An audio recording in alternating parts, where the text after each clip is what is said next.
Yumuko ang Norway. Sila, na minsang nagsabi na ang mga produktong Pilipino ay masyadong mahal. Isang 15 taong pagsasama, ang winakasan nila sa sarili nilang mga kamay para lamang sa isang 32% na bawas sa gastos. Tinalikuran nila ang Pilipinas at pinili ang China. Ngunit ngayon, eksaktong 1 taon ang lumipas. Sa gitna ng karagatang Artiko, ang kanilang barko ay nasa bingit ng pagsabog. 32 tripulante ang naiwan at ang natitirang oras nila ay 48 oras na lamang. Mayroon lamang isang lugar sa buong mundo na nagtataglay ng teknolohiyang makalulutas sa problemang ito. 3:00 ng madaling araw, isang tawag ang pumasok sa Subic. Tulungan ninyo kami. Ang Norway, na nagtaksil sa Pilipinas 1 taon na ang nakalipas, ay ngayon nagmamakaawa na may panginginig sa boses. Ito ang kuwento ng 48 oras matapos lumuhod ang mga taksil at ngayon isisiwalat ko ang nakagugulat na katotohanan kung paano ang pamantayan ng Pilipinas ay naging pamantayan ng buong mundo. 1 taon na ang nakalipas mula sa conference room ng Subic Bay Maritime Works, SBMW. Sa gitna ng malawak na shipyard, 3 dambuhalang LNG, liquefied natural gas carrier, bawat isa ay may habang higit sa 300 metro, ang sabay-sabay na itinatayo. Ang asul na apoy mula sa welding ay kumikislap, at ang mga dambuhalang crane ay walang tigil na gumagalaw sa kalangitan. Sa tanawing iyon, nakaramdam ako ng di matatawarang pagmamalaki. Ito ang 10 na anibersaryo ng aming pagsasama ng Nordic Energy. At sa loob ng panahong iyon, nakagawa kami ng 47 na LNG carrier para sa kanila. Wala ni isang aksidente. Inhinyero Santos, narito na po ang mga taga Nordic Energy, sabi ng aking junior engineer. Lumingon ako. Bumukas ang pinto ng conference room at pumasok ang mga pamilyar na mukha, ngunit ang kapaligiran ay halatang iba. May mabigat na tensyon sa hangin. At ang ekspresyon ni Eric, ang kanilang technical director, ay hindi pangkaraniwan. Siya, na mahigit 10 taon ko ng katrabaho, ay hindi magawang tumingin ng diretso sa aking mga mata. Kamusta na, Eric? Ako ang unang nag-abot ng kamay. Inhinyero Santos, kamusta po? Sagot niya habang nakikipagkamay ng may pag-aalinlangan. Basa ng pawis ang kanyang palad. Ano ang sadya ninyo ngayon? Tungkol ba sa bagong order? Tanong ko. Mayroon po kasi kaming sasabihin, sabi niya, na tila nahihirapang simulan ang usapan. Noon pumasok sa silid ang isang lalaking hindi ko pa nakikita. Matangkad, blonde, at nakasuot ng mamahaling tailor-made suit. Sa kanyang pulso ay isang kumikinang na relo at sa kanyang mga labi ay isang mapagmataas na ngiti. Ako si Terje Hansen, sabi niya, ang CFO, Chief Financial Officer ng Nordic Energy. Wala siyang balak makipagkamay at nauna nang magsalita. Ako si Miguel Santos, sagot ko. Sa sandaling iyon, naramdaman kong hindi magandang balita ang dala nila, ngunit hindi ko inaasahan na ganito ito kalala. Diretsahan na, sabi ni Terje, habang inilalatag ang isang tumpok ng dokumento sa mesa. Ang Nordic Energy ay nagpasya ng ilipat sa iba ang pagpapagawa ng aming mga LNG carrier. Ang hangin sa conference room ay biglang nanlamig. Ilipat? Anong ibig ninyong sabihin? Hindi ko maintindihan. Naguguluhang tanong ng aming sales manager. Eksakto sa sinabi ko. Nagpapasalamat kami sa 15 taon ng kooperasyon, ngunit panahon na para maghanap kami ng bagong direksyon. Sabi ni Terje sa isang tunong, parang nagkukuwento lang tungkol sa panahon. Sandali lang, sabat ko. Sa loob ng 15 taon, walang ni isang aksidente. Lahat ng 40 na barko ay na-deliver namin sa tamang oras. Dahilan. Siyempre, mayroon, sabi ni Terje habang nakatingin sa akin. Ang kanyang mga mata ay parang nakatingin sa isang calculator. Hindi ko makakalimutan iyon. Gastos. Inhinyero Santos. Itinulak niya ang isang papel sa mesa. 32% na mas mura kaysa sa shipyards ng Pilipinas. Kinuha ko ang papel. Ito ay isang quotation mula sa isang shipyard sa Tsina. Tsina? Ipagkakatiwala ninyo ang paggawa ng LNG carrier sa isang Chinese shipyard? Tumaas ang boses ko. Oo. May problema ba roon? Problema? Alam mo ba kung ano ang isang LNG carrier? Hindi lang ito basta barko. Basta barko lang iyon na nagdadala ng natural gas. Hindi ito basta barko! Sigaw ko. Nagdadala ito ng liquefied natural gas sa temperatura na 162 degrees Celsius habang tumatawid sa karagatan. Isang maliit na pagkakamali sa welding, isang bahagyang diferensya sa halo ng metal at sa isang iglap, 12-dosenang buhay ang mawawala.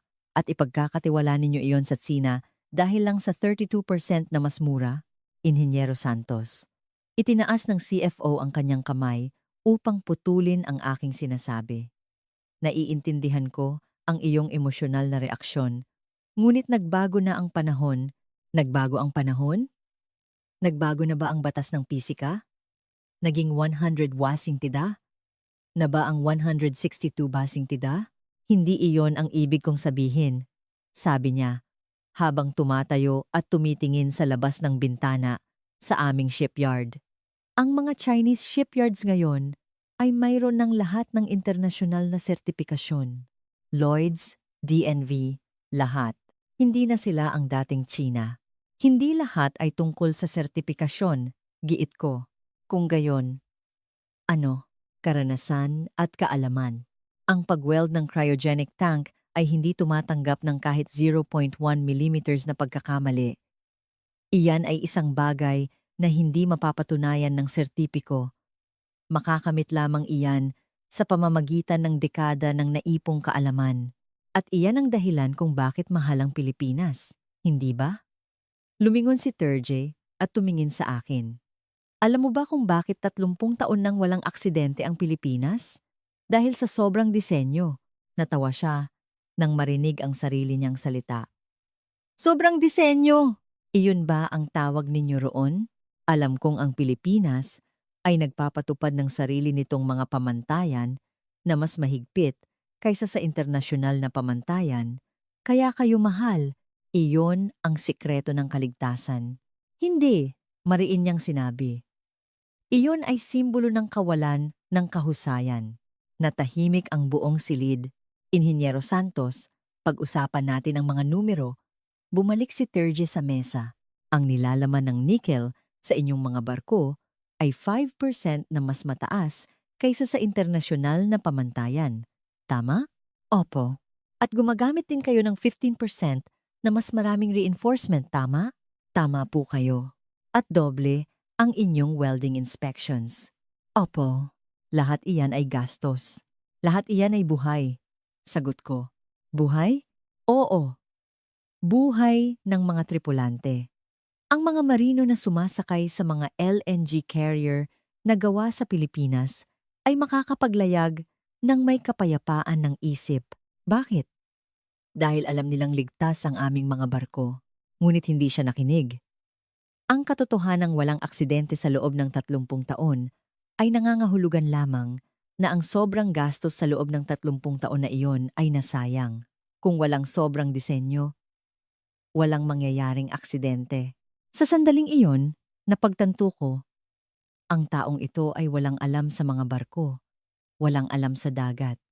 Wala siyang alam sa kahulugan ng paglalayag ng 32 tripulante na itinataya ang kanilang buhay. Para sa kanya, ang isang LNG carrier ay isang numero lamang, isang numero sa quotation, isang numero sa financial report. Ginoong Terje, huli kong sinabi, magsisisi kayo. Ano ang pagsisisihan ko? Kapag nagkaroon ng aksidente sa barkong gawa ng Chinese shipyard, sa oras na iyon, magsisisi ka. Habang inaayos niya ang kanyang mga dokumento, sumagot siya. Iyan ay tipikal na pag-aalala ng isang teknikal na tao, Inhinyero Santos. Hindi kailangan ang pag-aalalang iyan, at lumabas siya ng conference room. Si Eric na lamang ang naiwan. Lumapit siya sa akin at bumulong. Paumanhin, Inhinyero Santos. Tinutulan ko rin ito, pero wala akong nagawa.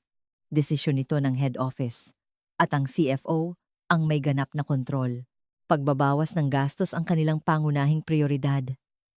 Ang kanyang mukha ay puno ng pagkakasala. Naiintindihan ko, Eric? Hindi mo ito kasalanan. Tumango ako. Pero Inhinyero Santos, mayroon lang akong isang bagay na gustong sabihin. Ano iyon? Nag-aalala rin ako. Bumisita ako sa Chinese shipyard at ano ang resulta? Ang mga welder nila ay masyadong kulang sa karanasan. Narinig kong ito ang kanilang unang beses sa cryogenic work. Kumabog ng malakas ang dibdib ko. Nag-report ka ba sa head office? Opo. Pero alam mo ba kung ano ang sinabi ng CFO? Ano? Ang boses ni Eric ay puno ng pighati. Lahat ay may unang pagkakataon. Ganoon din ang Pilipinas noong una. Sabi niya, lumakad ako patungo sa bintana at tumingin sa aming shipyard, 30 taon. 30 taon ang kinailangan para maging hari ang industriya ng paggawa ng barko ng Pilipinas sa larangan ng LNG carriers. Ang pawis at luha ng aming mga ninuno, ang kanilang mga kabiguan at tagumpay, ang lahat ng iyon ay nagbunga sa aming kasalukuyang teknolohiya at iyon ay binalewala niya sa isang pangungusap. Ikinuyom ko ang aking mga kamao. 2 linggo ang lumipas, nagpakita ako sa head office ng Nordic Energy sa Oslo. Ito na ang aking huling pagkakataon. Naisip ko. Pumunta ako upang kumbinsihin sila ng personal. Kung hindi naiintindihan ng management ang teknolohiya, ako na mismo ang magpapaliwanag. Ang taglamig sa Oslo ay napakalamig at ang logo ng Nordic Energy ay malamig na kumikinang sa harap ng kanilang gusali. Inhinyero Santos, oras na po ng inyong appointment. Sige, tara na. Sinundan ko ang receptionist papasok sa elevator. Sa 20 palapag, sa executive conference room, bumukas ang pinto. Si Terje ay naroon na. At sa tabi niya ay ang CEO na si Olaf Bergen at ilang mga opisyal. Maligayang pagdating, Inhinyero Santos. Salamat sa iyong paglalakbay. Magalang na bati ng CEO. Salamat po. Mayroon akong mahalagang bagay na nais talakayin. Inilabas ko ang mga inihanda kong materyales. Ito ay isang direktang pagsusuri sa teknikal na kakayahan ng Chinese shipyard. Maaari po ba akong humingi ng 5 minuto? Sige, magpatuloy ka. Tumango ang CEO. Si Terje ay sumimangot. Ipinakita ko ang unang slide sa screen. Ito ang kasalukuyang estado ng welding equipment sa Dalian Shipyard. Sinasabi sa report na mayroon silang German-made TIG 500 series automated TIG welders na kinakailangan para sa cryogenic welding. Tama iyan, sagot ni Terje. Ngunit, nasuri ba ninyo ang calibration records ng mga kagamitang ito? Calibration records? Natahimik ang silid. Ang huling petsa ng calibration ay 11 buwan na ang nakalipas. Ang cryogenic welding equipment ay dapat i-calibrate nang hindi bababa sa 1 beses bawat 3 buwan. Ito ang internasyonal na pamantayan. Tumingin ang CEO kay Terje. Nasuri mo ba ito? Iyon ay isang bagay na dapat pamahalaan ng shipyard mismo. Itinuring naming hindi na namin kailangang suriin iyon ng paisa-isa. Medyo nataranta si Terje. At iyan ang problema, sabat ko. Ang mga shipyard sa Pilipinas, kahit hindi hilingin ng kliyente, ay nagsasagawa ng sariling pamamahala. Ang SBMW ay nagka-calibrate buwan-buwan dahil iyon ang tama. Buwan-buwan? Oo, buwan-buwan. Ipinakita ko ang 2 slide. Ito naman ang kwalipikasyon ng kanilang mga welder. Sa Chinese shipyard, mayroong 47 na welder na may cryogenic certification. Sa kanila, 3 lamang ang may higit sa 5 taong karanasan. 3? 3 lang? CEO. CEO. Opo, ang natitirang 44 ay may mas mababa sa isang taong karanasan. Ang isang LNG carrier ay karaniwang nangangailangan ng higit sa 60 na welder. Sa tatlong may karanasan lamang, paano ninyo matitiyak ang kalidad? Ang mga baguhan ay sumasailalim din naman sa training. Pagtatanggol ni Terje. Training? Anong klaseng training? Siyempre, cryogenic welding training. Ilang oras? Kailangan kong kumpirmahin iyon. Pero, kinumpirma ko na. 40 oras, ipinakita ko ang isang dokumento sa SBMW ng Pilipinas. Ang minimum training time para sa isang cryogenic welder ay 2,000 oras. At pagkatapos niyan, magtatrabaho sila bilang apprentice sa ilalim ng isang senior welder sa loob ng 5 taon, 60 oras laban sa 2,000 oras. Alin ang mas ligtas? Tumaas ang boses ko. Ang kalaban natin dito ay 160 degrees Celsius. Isang 1 millimeters na pagkakamali sa welding at magbabago ang pag-urong ng metal sa sobrang lamig. Kung may tumagas na natural gas mula sa siwang, agad itong magiging singaw. Alam ba ninyo kung ano ang nagsingaw na natural gas? Natahimik ang silid. Isang bomba. Kung ang 170,000 metro kubiko ay biglang sumabog, ang lahat sa loob ng 500 metrong radius ay magiging abo. Naging seryoso ang mukha ng CEO, Inhinyero Santos. Hindi ba't medyo exaggerated iyan? Mayroon na bang ganyang aksidente na nangyari? Mayroon po. Ipinakita ko ang ikatlong slide. Halos 45 taon na ang nakalipas, ang aksidente ng LNG carrier na El Paso Paul Kaiser, malapit sa Qatar. Gas leak dahil sa depekto sa welding, mga bitak sa tangke. Mabuti na lamang at maaga itong natuklasan at naiwasan ang malaking trahedya, ngunit ang barko ay tuluyang nasira. 25 taon na ang nakalipas. Kalahating siglo na iyon, sabi ni Terje. Gaano nakalaki ang inunlad ng teknolohiya mula noon. Iba na ang panahon ngayon. Tama po kayo. Umunlad ang teknolohiya, sagot ko. Ang umunlad ay ang teknolohiya ng Pilipinas. Kaya 30 taon kaming walang aksidente. Hindi ang teknolohiya ng China. Isang mahabang katahimikan ang bumalot sa silid. Tumingin ang CEO kay Terje. Terje, ano sa tingin mo? Tumayo si Terje at lumakad patungo sa screen. Inhinyero Santos, salamat sa iyong madamdaming presentasyon. Ang iyong pagmamalaki sa paggawa ng barko ng Pilipinas ay kahanga-hanga. Nagbago ang kanyang tono, naging mapanukso. Hindi ito pagmamalaki. Ito ay katotohanan. Maaaring totoo iyan. Ngunit ang negosyo ay hindi pinapatakbo ng emosyon. Pinapatakbo ito ng mga numero. Ipinakita niya ang kanyang sariling materyales. 32% na bawas sa gastos kumpara sa shipyard ng Pilipinas. Sa 3 barko, iyon ay 4.8 bilyong dolyar na matitipid sa 1 taon. Sa 10 taon, iyon ay 48 bilyong dolyar. Alam mo ba kung ano ang magagawa ng perang iyon? Hindi ito tungkol sa pera. Lahat ay tungkol sa pera. Inhinyero Santos, mariin niyang sinabi. Alam mo ba kung ano ang gusto ng mga shareholder? Kita. Tubo. Tama po kayo, tubo. Ngunit ang kaligtasan ay isang bagay na dapat tiyakin. At ang pagbabawas ng gastos ay dapat gawin pagkatapos niyan. Dapat tiyakin? Nanginginig ang boses ko. Hindi ba ninyo nakita ang ipinakita ko kanina? Hindi nakakalibrate na kagamitan. Walang karanasang mga welder. Ligtas ba ang barkong gagawin sa ganoong lugar? Ang Chinese shipyard ay pumasa rin sa mga internasyonal na sertipikasyon. Ang mga sertipikasyon ay minimum na pamantayan lamang. Sigaw ko. Ang Pilipinas ay nagdaragdag pa ng safety margin sa ibabaw niyan. At iyon ang tinatawag ninyong sobrang disenyo. Ngunit iyon ang sikreto ng 30 taong walang aksidente. Ngumisi si Terje.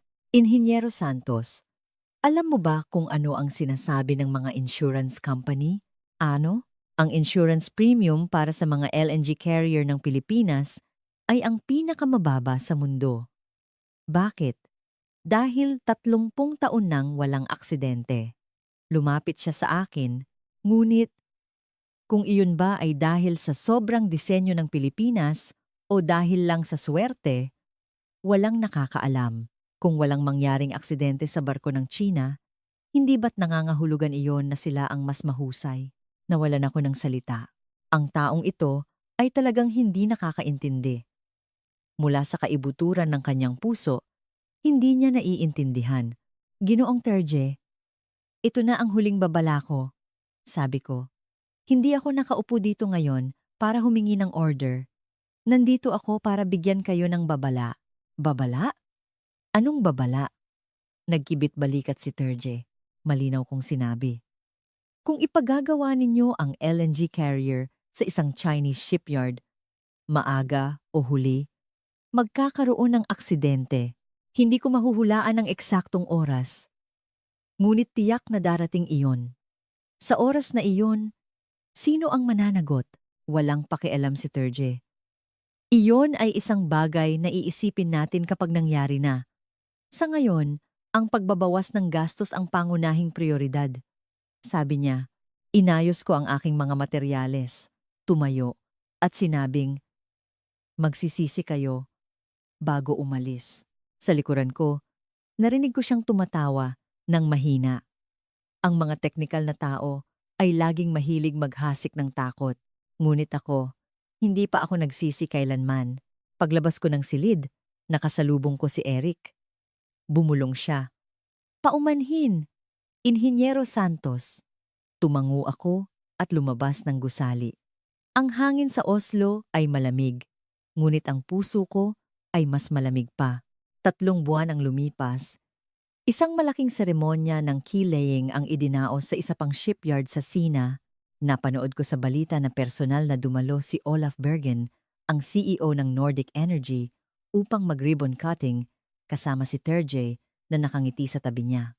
Ang boses ng news anchor ay umalingaw-ngaw sa aking opisina, binabati ang makasaysayang pagsasama ng Nordic Energy at Dalian Shipyard at sinasabing ang kontrata ay isang bagong hakbang pasulong para sa parehong panig. Walang emosyon kung pinatay ang monitor. Inhinyero, okay lang po kayo? Maingat na tanong ng aking junior. Si Javier. Oo, okay lang ako. Wala tayong magagawa riyan. Kalmado kong sagot. Ngunit sa totoo lang, hindi mapakali ang aking kalooban. Ang 15 taong relasyon na binuo namin ng may tiwala ay gumuho sa isang iglap dahil sa 32% na pagkakaiba sa presyo. Nagpatuloy si Javier. Inhinyero, may kakilala po ako sa Chinese shipyard na iyon. Kaklase ko sa kolehiyo. Nagtatrabaho siya doon para sa isang kumpanya sa Singapore. Tumingin ako sa kanya. May sinabi ba siya? Tumingin si Javier sa paligid at bumulong. Hindi opisyal na impormasyon, pero kakaiba raw ang pakiramdam sa site. Ang mga talaan ng pagsusuri sa kalidad ng welding ay patuloy na binabago. Naramdaman kong kumabog ang aking puso. Ang mga item na dapat ay bagsak ay biglang nagiging pasado sa muling pagsusuri. Kapag tinanong kung sino ang nagsagawa ng muling pagsusuri, hindi raw external inspector, kundi isang internal team. Hinimilot ko ang gaking sengchido, kagagpuhan. Iyan. Walang naglalakas loob na magsumbong, napabuntong hininga si Javier. Gusto man nila, hindi raw nila magawa. Takot sa ganti. Ang pangalan ng kaibigan niya ay Li Wei. Isa siyang matapat na Chinese-American, ngunit dahil nasa't Sina ang kanyang pamilya, napakaingat niya. Inutusan ko siyang kunin ang contact information ni Li Wei. 6 na buwan ang lumipas, ang unang barko mula sa Dalian Shipyard ay inilunsad. Malaki ang publisidad ng Nordic Energy at ang mga salitang tulad ng simula ng bagong panahon at pagsasama ng kahusayan at inobasyon ay sumayaw sa screen. Habang pinapanood ko ang balita, puno ako ng pangamba, ngunit wala akong magawa. At pagkatapos, 1 taon ang lumipas, 3:00 ng madaling araw, Isang malakas na tunog ng telepono ang gumising sa akin. Isang hindi kilalang numero mula sa Norway. Nang pindutin ko ang call button, narinig ko ang isang nanginginig na boses, Inhinyero Santos. Si Eric po ito. Eric? Anong nangyari sa ganitong oras? Nanginginig niyang sinabi. May malaking problema. Ang aming barko ay nagkaroon ng aksidente sa karagatang Artiko. Napabalikwas ako. Anong klaseng aksidente? Humihingal siyang nagsalita. Nagkaroon ng bitak sa liquid tank. Mabilis na tumataas ang presyon. Kung hindi namin ito maaayos sa loob ng 48 oras, sasabog ang buong barko. Mayroong 32 tripulante na nakasakay. Natahimik ako sandali. Bakit ako ang tinatawagan mo? Ang boses ni Eric ay may halo ng hikbi. Tulungan ninyo kami. Pakiusap. Kayo lang ang makakalutas ng problemang ito. Tumingin ako sa labas ng bintana. Madilim pa. Ang mga salitang narinig ko sa Oslo, 1 taon na, ang nakalipas ay bumalik sa aking isipan. Tipikal na pag-aalala ng isang teknikal na tao. Iisipin natin kapag nangyari na. Ngayon, dumating na nga ang oras na iyon.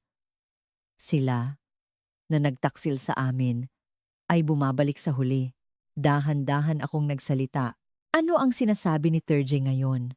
Isang mahabang katahimikan ang sumunod sa kabilang linya. Nais daw po ni Terje na personal na makiusap sa inyo, hirap na sabi ni Eric. Ibigay mo sa kanya ang telepono. Ilang sandali pa, narinig ko ang pamilyar na boses, ngunit ang dating kayabangan ay ganap na nawala. Tulungan mo kami. Hindi ako umimik. Inhinyero Santos, tama ka. Ako ang nagkamali. Pakiusap. Iligtas mo ang mga buhay. Narinig ko ang kanyang paghikbi mula sa kabilang linya. Kalmado kong kinumpirma. 32 tripulante. 48 oras ang natitira. Ipinikit ko ang aking mga mata. Sila, nananlait sa amin, nagtaksil sa amin, at tinawag na sobrang disenyo ang teknolohiya ng Pilipinas ay ngayon nakaluhod sa aming harapan. Ngunit ang 32 buhay na nakasakay sa barkong iyon ay walang kasalanan. Hindi sila dapat magbayad para sa desisyon ni Terje. Mayroon silang mga pamilya, mga pangarap, at isang tahanan na dapat balikan. Idinilat ko ang aking mga mata. Bumuo kaagad ng isang team. Papunta na kami. Mula sa kabilang linya, narinig ko ang malakas na pag-iyak at paulit-ulit na pasasalamat. Ibinaba ko ang telepono, nagbihis, at nagpadala ng mensahe kay Javier. Emergency meeting.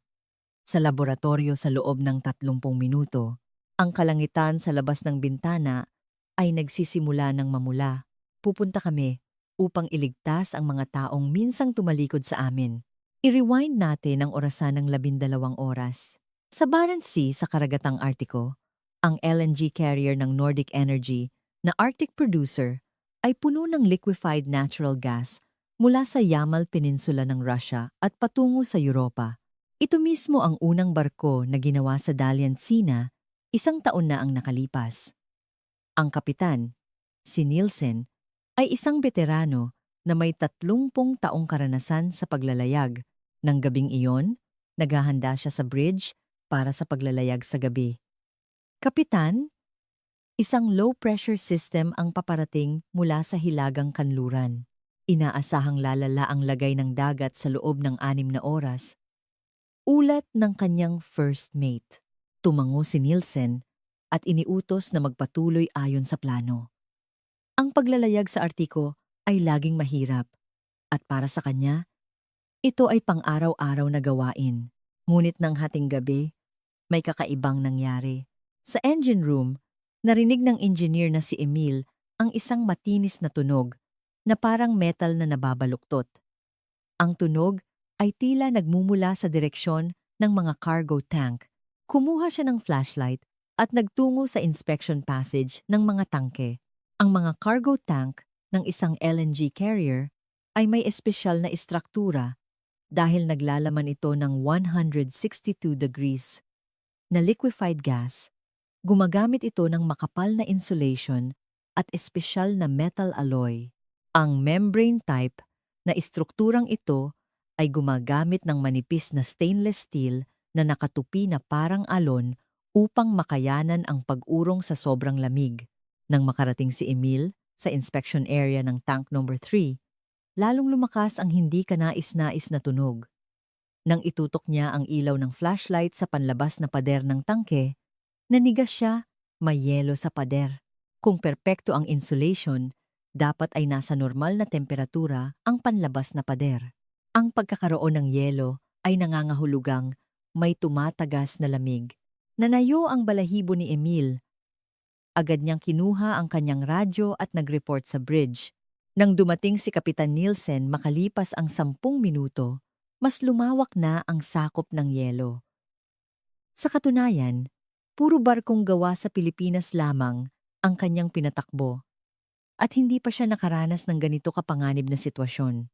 Dalhin dito ang thermal imaging camera. Utos ni Nielsen. Ang imahe na lumabas sa screen ay nagpatigil sa kanyang paghinga. Isang mahabang asul na guhit ang tumatakbo sa gitna ng screen. Ang asul ay nagpapahiwatig ng mababang temperatura. Bitak, bulong niya. Sa sandaling iyon, isang malakas na alarma ang umalingaw-ngaw sa buong barko. Ang automated monitoring system para sa tank number 3 ay nag-trigger dahil sa abnormal na presyon. Nagmamadaling bumalik si Nielsen sa bridge. Ipinapakita sa monitor na ang internal pressure ay mabilis na tumataas mula sa normal na 0.71.0 bar patungong 1.2 bar at patuloy pa rin itong tumataas. 1.3 idense. Ang liquefied gas na tumatagas mula sa bitak ay nagiging singaw na nagpapalaki sa volume nito ng 600 beses at mabilis na nagpapataas ng presyon sa loob ng tangke. Agad siyang nagpadala ng emergency message sa head office at inilagay ang lahat ng tripulante sa battle stations. Sa Oslo, sa head office ng Nordic Energy, 2:00 ng madaling araw, ang Crisis Management Center ay puno ng ilaw. Si CEO Olaf Bergen ay putlang-putla habang si Terje ay ganap na tahimik. Itinuro ni Eric ang screen at nag-report. Ang Arctic producer ay kasalukuyang nasa 74 degrees north latitude. Mayroong humigit kumulang 30 cm na bitak sa tank number 3 at ang presyon ay tumaas na sa 1.8 bar. Ang normal na antas ay mas mababa sa 1.0. 5. Magkakaroon ng kritikal na pinsala sa istruktura ng tangke. Kung lalampas sa 3.0, sasabog ito, isang nakakabinging katahimikan ang bumalot sa silid. Ang 32 tripulante ay hindi makalikas. Ang pinakamalapit na lupa ay 400 kilometers ang layo. Ang taas ng alon ay 8 metro, kaya hindi makalapag ang helicopter. Kahit magpadala ng rescue ship, aabutin ito ng 6 na oras. Ngunit batay sa bilis ng pagtaas ng presyon, aabutin ito ang critical point sa loob ng 48 oras. Wala bang magagawa? Nanginginig na tanong ni Terje. Ipinaliwanag ni Eric. Kung ilalabas natin ang gas, magdudulot ito ng environmental disaster at mataas ang panganib na mag-trigger ng pagsabog. Welding? Mabilis na tanong ni Terje. Umiling si Eric. 1632. Sa normal na welding, hindi mo man lang malalapitan. Kailangan natin ng emergency sealing technology para sa cryogenic conditions. At sino ang may ganoong teknolohiya? Mayroon lamang isang lugar sa buong mundo na nagtataglay niyan, mabigat na sabi ni Eric habang nakatingin kay Terje. Ang Pilipinas. Subic Bay Maritime Works. Muling nanlamig ang silid. Namula ang mukha ni Terje at sumigaw. Nagbibiro ka ba? Hindi ako nagbibiro. Mariing sagot ni Eric. Ang cryogenic emergency sealing technology na ito ay patentado ng SBMW, ang kanilang special polymer sealant na CryoSeal at ang kanilang freeze welding system ay ang tanging teknolohiya sa mundo na gumagana sa temperaturang mas mababa sa 160 degrees Ang teknolohiya ng Pilipinas ay ganap ng operational, habang ang Europa ay hindi pa man lang nakakatapak sa pintuan ng teknolohiyang iyon. Sinubukan pa ni Terje na tumutol at maghanap ng ibang solusyon, ngunit tumayo si CEO Bergen at tinitigan siya. Ano ang mas mahalaga? Ang pride mo o ang buhay ng 32 katao? Nawalan ng salita si Terje. Agad na iniutos ng CEO na makipag-ugnayan sa Pilipinas. 3:00 ng madaling araw, sa laboratorio ng SBMW sa Subic, ako ang sumagot ng telepono. Habang naririnig ko si Terje na umiiyak at nagmamakaawa sa telepono, halo-halong emosyon ang naramdaman ko. Ang mga taong minsang nanlait na masyadong mahal ang produkto ng Pilipinas at walang kwenta ang teknolohiya, ay ngayon desperadong kumakapit sa aming teknolohiya. Sa laboratorio, nagtipon na ang aking mga pinagkakatiwalaang kasamahan, sina Javier, Bautista, at Isabel. Hindi makapaniwalang nagtanong si Bautista. Bakit natin sila tutulungan, inhinyero? Ano ang sinabi nila noong nakaraang taon nang agawin nila ang order? Masyadong mahal daw ang gawang Pinoy. Sapat na ang gawang Tsina. Ngayong nagka-aksidente, bakit tayo ang kailangang maglinis ng kalat nila? Tiningnan ko si Bautista. Naiintindihan ko ang kanyang galit, ngunit itinuro ko ang papasikat na araw sa labas ng bintana. May 32 tao sa barkong iyon. Kasalanan iyon ng maling desisyon ng pamunuan ng Nordic Energy, hindi ng mga tripulante. Ginagawa lang nila ang kanilang trabaho. Sa likod nila, may mga pamilyang naghihintay sa kanilang pag-uwi. Ang ililigtas natin ay ang mga buhay na iyon. Sila ay mga ordinaryong tao lamang na nagtatrabaho. May mga asawa, may mga anak. May tahanan silang dapat balikan. Natahimik si Bautista. Kung hindi tayo pupunta, hindi sila maliligtas. Humarap ako at nagdagdag. At saka, ito ay isang pagkakataon din para sa atin. Pagkakataon? Tanong ni Bautista. Ang buong mundo ay nakatingin. Nakatingin kung ano ang gagawin ng Pilipinas. Nang humingi ng tulong ang mga taong nagtaksil sa atin, anong pagpipilian ang gagawin natin? Tumango si Javier. Ang hindi pagtulong ay paghihiganti.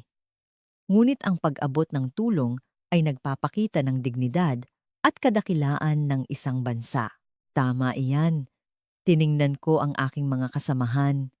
Kung pupunta tayo at ililigtas sila, malalaman ng buong mundo na hindi nila kaya kung wala ang teknolohiyang Pilipino. Ang teknolohiyang minsang tinawag na sobrang disenyo ay ngayon ang magliligtas sa buhay ng 22 tao. Pagkatapos ng ilang sandali ng katahimikan, nagsalita si Bautista. Sige po, sasama ako. Sumunod si Isabel. Ihahanda ko na po ang mga kagamitan. Cryo-seal system at freeze welding kit. Tama po ba? Oo. Dalhin mo na rin ang infrared sensor, thermography, at ang side scan drone. Kailangan nating suriin ng detalyado ang kondisyon ng tangke. Paano po tayo makakarating doon? Malayo ang karagatang Artiko, tanong ni Javier. Tiningnan ko ang relo. 4:00 ng umaga. Sabi ng Norway, maghahanda sila ng chartered plane sa NAIA. Mula doon, lilipad tayo patungong Tromso, Norway, at mula doon, helicopter papunta sa site. Makakalipad po ba ang helicopter? Narinig kong malalaki ang alon. 6 na oras mula ngayon, pansamantalang gaganda ang panahon. Sasamantalahin natin ang pagkakataong iyon. Tinitigan ko ang mapa ng mundo sa pader. Mula Subic hanggang NAIA, 1 oras. Mula NAIA hanggang Tromso, 12 oras. Mula doon, 3 oras papunta sa site. Ang biyahe pa lang ay aabuti na ng hindi bababa sa 16 na oras. 48 oras minus 16, mayroon lamang tayong 32 oras para magtrabaho. Kung isasaalang-alang ang safety margin, halos 24 oras lang talaga. Kulang na kulang sa oras. Sige, kumilos na tayo. Sa loob ng 30 minuto, dalhin ang mga kagamitan at umalis na tayo. Naghiwa-hiwalay ang mga kasamahan ko. Naiwan akong mag-isa sa opisina, tinitingnan ang larawan ng aking pamilya sa mesa, ang aking asawa, at 2 anak. Kinuha ko ang aking telepono at tumawag. Hello? Ako to. Sorry kung nagising kita. Anong nangyari? Ang aga pa. May bigla ang business trip. Pupunta ako sa Norway. Norway? Bakit biglaan? Emergency. Ipaliwanag ko mamaya. Isang sandaling katahimikan sa kabilang linya. Delikado ba? Medyo. Pero okay lang. Babalik ako agad. Napabuntong hininga ang asawa ko. Mag-ingat ka. Laging kang mag-iingat at bumalik kang ligtas, ha? Ipagdarasal kita. Alam ko. Sabihin mo sa mga bata na si Papa ay may business trip. Ibinaba ko ang telepono at umupo sandali habang nakapikit. Ang 32 tripulanteng iyon ay tiyak na may pamilya rin. Tulad ko, may asawa, may mga anak, may naghihintay sa kanilang pag-uwi. Idinilat ko ang aking mga mata. Kailangan kong umalis. 6:00 ng umaga. Sa NAIA, isang chartered plane na inihanda ng Nordic Energy ang naghihintay. Kasama ako, 5 technical specialist ang sumakay. Sina Javier, Bautista, Isabel, at si Mang Lito, ang aming veteranong cryogenic welder. Ang mga kagamitan lamang ay tumitimbang na ng higit sa 2 tonelada. Cryo-seal system, freeze welding kit, infrared drones, special cold weather gear, at oxygen supply. Nang lumipad ang eroplano, binuksan ko ang aking laptop. Kailangan kong suriin ang data mula sa site na ipinadala ng Nordic Energy. Inhinyero, tingnan niyo po ito, sabi ni Javier na katabi ko habang inaabot ang blueprint ng tangke. May mali. Saan? Dito po sa mga stiffeners, ang mga pampatibay. Itinuro niya ang screen. Pinaningkitan ko ang aking mga mata. Iba ito sa orihinal na disenyo. Opo. Kung ikukumpara sa internasyonal na pamantayan, 80% ang kulang sa mga pampatibay. 18%? Hindi ako makapaniwala. Ito ay pagpapakamatay. Kahit gaano pa nila gustong magbawas ng gastos, kung babawasan nila ng 18% ang mga pampatibay, guguho ang structural integrity. Tumango si Javier. Lalo na sa cryogenic temperatures, kailangan ng mga stiffeners para ikalat ang stress kapag umuurong ang metal. Dahil kulang ang 18% na ito, ang stress ay naipon sa isang punto. Kaya nagkaroon ng bitak. Tiyak na ang lokasyon ng bitak ay nasa stress concentration point. Napabuntong hininga ako. Ito ba ang kalidad ng Chinese shipyard? Hindi. Maaaring hindi lang ito kasalanan nila. Malamang. Hiniling ng Nordic Energy na bawasan ang gastos at ang shipyard ay nagtipid kung saan-saan upang matugunan iyon. Sa huli, ito ang nagdulot ng trahedyang ito. Javier, po? May contact ka ba kay Li Wei? Ang source mo sa Tsina? Meron po. Makipag-ugnayan ka sa kanya. Kailangan natin ng impormasyon mula sa loob. Si Po. Ang eroplano ay lumipad sa ibabaw ng mga ulap at ang pagsikat ng araw ay tanaw mula sa bintana. Muli akong nag-focus sa data analysis. 108 oras. Ngayon ay 44 oras na lang ang natitira. Kailangan naming magmadali. Ang biyahe ay tumagal ng 10 oras at halos hindi ako natulog. Data analysis, pagpaplano, simulation, kasama ang team. Sa buong panahong iyon, patuloy ang tawag mula sa Nordic Energy, Ininyero Santos. Ang presyon ngayon ay 2.4 bar.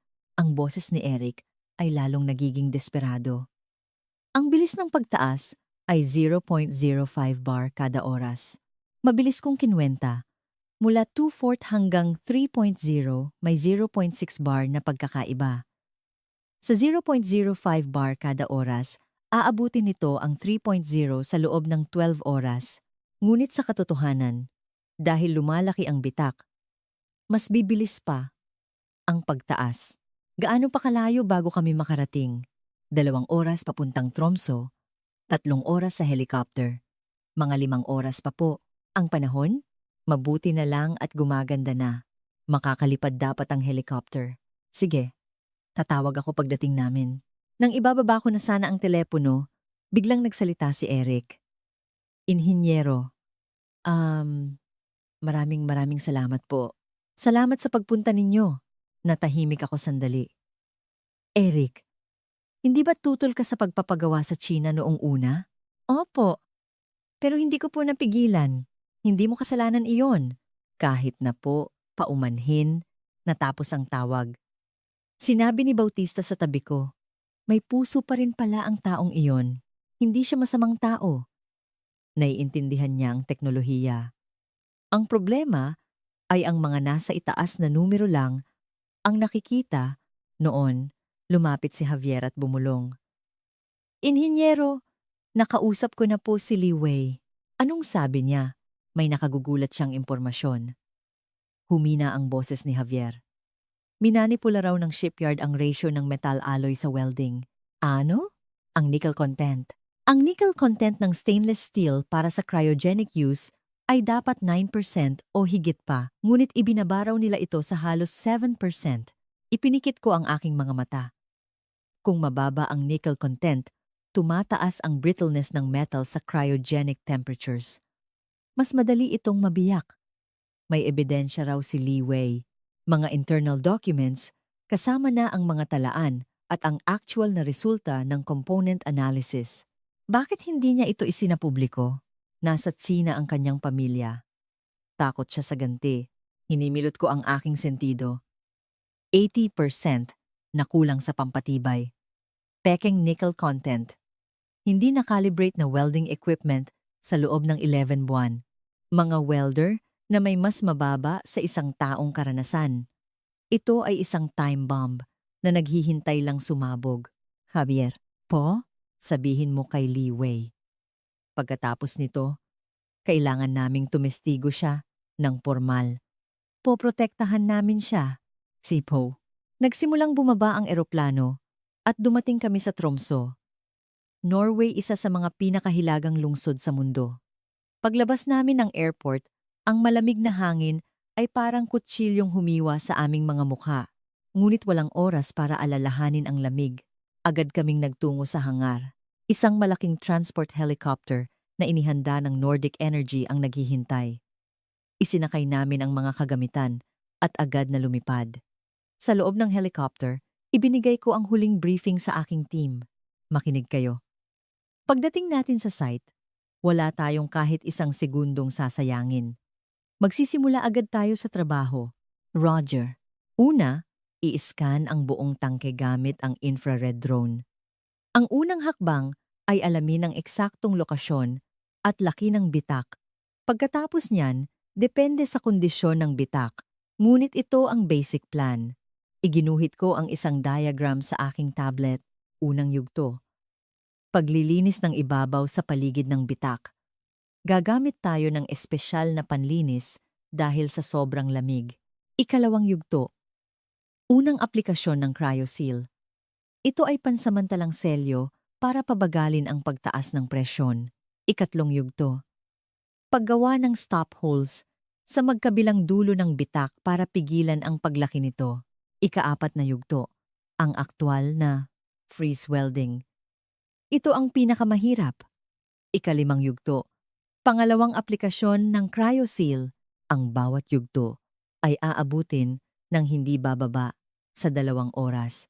Sa kabuuan, higit sa 10 oras. Ang natitira nating oras ay halos 24 oras. Mahirap, ngunit hindi imposible. Nagtanong si Isabel. Inhinyero, may isang problema po. Ano iyon? Ang pagtatrabaho sa 162 degrees Celsius na kapaligiran. May limitasyon ang oras ng pagsusuot ng special cold weather gear. Kahit gaano kaganda ang gamit, 2 oras lang ang hangganan. Kung lalampas doon, may panganib ng hypothermia. Alam ko, kaya magpapalitan tayo. 5 tao. 2 oras bawat isa. Nag-aalala pa rin po ako. Sabi ni Isabel, na may pangamba sa mukha. Totoong mapanganib ito. Tiningnan ko ang mga kabataang ito. Si Javier, 2 taon. Nang kasal. Si Bautista, 30, single, pero may girlfriend. Si Isabel, 29, ang bunso sa team. Si Mang Lito, 55, ang veteranong welder. May anak na nag-aaral sa kolehiyo.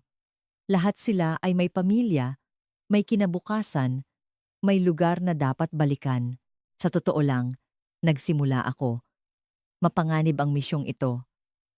Isang maliit na pagkakamali at maaari kang magtamo ng frostbite o sa pinakamasamang kaso, mawalan ng buhay. Lahat sila ay nakatingin sa akin. Kung sino man ang gustong umatras, sabihin ninyo, hindi ko kayo pipilitin. Isang sandaling katahimikan. Unang nagsalita si Javier. Inhinyero, noong kinasal ako, nangako ako sa asawa ko. Ano? Na magiging mabuting tao ako. Hindi tungkol sa pagkita ng pera o pag-asenso. Gusto ko lang maging mabuting tao. Ngumiti siya, kung hahayaan kong mamatay ang 32 tao, hindi iyon pagiging mabuting tao. Sumunod si Bautista. Sasama rin po ako. Kanina, galit ako. Pero naisip ko, tama po kayo. Walang kasalanan ng mga tripulante, tumango si Isabel. Ako rin po. Kung aatras ako ngayon, pagsisisihan ko ito habang buhay. Ang malakas na boses ni Mang Lito ang huling narinig. Tama na ang drama. Ang isang teknikal na tao ay nagsasalita sa pamamagitan ng kanyang gawa. Tara na, ngumiti ako. Masaya akong kasama ko ang mga taong ito. Salamat sa inyong lahat. Lumipad ang helicopter patungong Hilaga. Sa labas ng bintana, isang walang katapusang karagatan, ang karagatang Artiko. Sa gitna nito, 22 buhay ang naghihintay. Nang malapit na kami, nakita namin ang Arctic Producer, isang dambuhalang barko na inuugoy ng mga alon. Ngunit may mali. Ano iyon? Bulong ni Bautista. Mula sa itaas ng tank number 3, may puting usok o gas na lumalabas, boil-off gas. Pagsingaw, sabi ni Isabel, ang gas sa loob ng tangke ay tumatagas. Mas malala ang bitak kaysa sa inaasahan natin. Nagngit-ngit ako. Mas lalong nauubos ang aming oras. Nang lumapag ang helicopter sa deck, bumukas ang hatch at isang 30 degrees na hangin ang pumasok. Si Kapitan Nielsen ang sumalubong sa amin sa deck. Kayo ba si Inhinyero Santos? Mabilis siyang lumapit at hinawakan ang aking kamay. Maraming salamat. Salamat sa inyong pagdating. Una, i-report ang sitwasyon. Oo, dito po tayo. Sinundan namin siya sa bridge. Sa mga monitor, iba't ibang numero ang tumatalon. Ang presyon sa tank number 3 ngayon ay 2.6 bar. Ang haba ng bitak ay lumaki mula 30 centimeters patungong 45 centimeters. Lumalaki ang bitak? Opo, at bumibilis. Tinitigan ko ang monitor. Ang pressure curve ay pataas. Ligtas naman ang lahat ng tripulante, ngunit hindi na sila mapakali. Ang mukha ng kapitan ay puno ng pagod at takot. Kapitan, sabi ko, magsisimula na kami sa trabaho. Pakalmahin ninyo ang mga tripulante at ihanda sila para sa emergency evacuation. Evacuation? Para lang sigurado. Sa pinakamasamang kaso, maaaring kailanganin silang lumikas gamit ang mga lifeboat. Naiintindihan ko. Tumango ang kapitan. Dinala ko ang team sa tank number 3. Pagpasok namin sa inspection passage, biglang lumamig ang hangin at ang lamig ay tumagos hanggang sa buto. Isabel, ihanda ang drone. Opo. Nagsimulang iskan ng drone ang panlabas na pader ng tangke. Ilang minuto pa, lumabas ang resulta sa tablet. Naku, inhinyero. Namutla ang mukha ni Isabel. Tingnan niyo po ito. Nang sumilip ako, nakita kong hindi lang isa ang bitak. Sa paligid ng pangunahing bitak, May mga maliliit na bitak na kumalat na parang sapot ng gagamba. Napakalaking problema nito. Stress corrosion cracking? Nagmura si Mang Lito. Shit! Hindi uubra ang orihinal na plano. Bakit? Kahit takpan natin ang pangunahing bitak. Walang silbi. Sa dami ng secondary cracks na ito, hindi natin alam kung kailan ulit ito bibitak. Ipinikit ko ang aking mga mata at inayos ang aking isipan. Ang orihinal na plano ay para sa isang bitak. Ngayon, kailangan din nating ayusin ang mga secondary cracks. Ang trabaho ay higit sa triple. Kulang tayo sa oras. Kulang na kulang, bulong ni Javier. Para ayusin lahat ito, kailangan natin ng hindi bababa sa 30 oras. Pero 20 oras na lang ang natitira. Tinitigan ko ang pader ng tangke.